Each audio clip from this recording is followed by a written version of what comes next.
Hej ljudi, kako ste? Danas ćemo pričati o velikoj pobjedi Dinama u Ligi prvaka, rezultatu koji je momčad ostavio u odličnoj poziciji u natjecanju. Trener Nenad Bjelica dao je emotivnu izjavu nakon utakmice. Reći ću vam sve što je rekao, ali prije svega ostavite like, pretplatite se na kanal i aktivirajte zvono jer današnji sadržaj se ne smije propustiti. Pa idemo na bod. Dinamo je u treći kolu Lige prvaka svladao Salzburg 2:0 i Bjelica nije mogao biti sretniji. Konferenciju za novinare započeo je čestitajući ne samo igračima, već i svim ljudima koji su dio kluba, a posebno navijačima. Istaknuo je da su navijači odigrali presudnu ulogu u pobjedi, rekavši da su navijači, kako ih on naziva, oni su dominirali utakmicom koliko igrači na terenu. To pokazuje važnost zajedništva između momčadi i navijača, nešto što je bila velika snaga Dinama tijekom ove sezone. Pobjeda je nedvojbeno bila veliki dan za Dinamo, ali Bjelica, uvijek fokusiran na rad i ono što slijedi, jasno je dao do znanja da ova pobjeda nije kraj puta.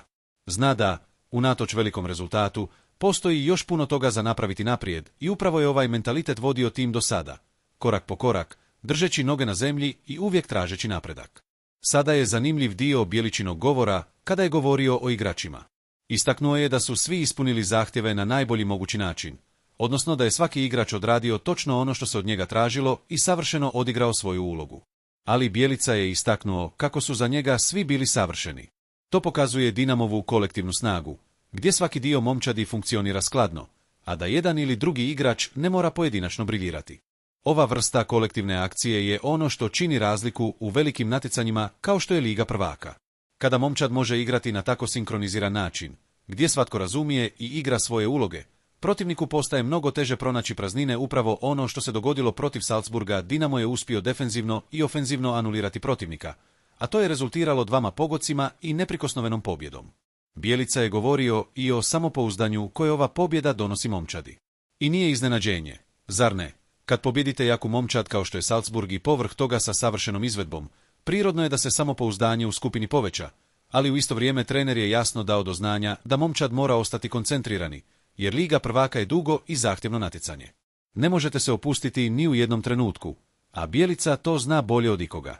Sada razmišljajući o Dinamovoj budućnosti u natjecanju, ova pobjeda svakako stavlja momčad u vrlo dobru poziciju za napredovanje u odlučujuću fazu.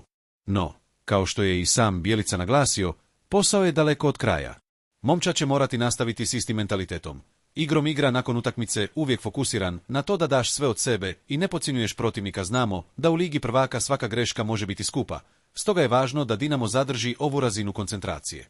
Nadalje, to samopouzdanje generirano pobjedom je nešto što će se izravno odraziti na sljedeće utakmice, kada momčad vjeruje u svoj potencijal i igra kohezivno.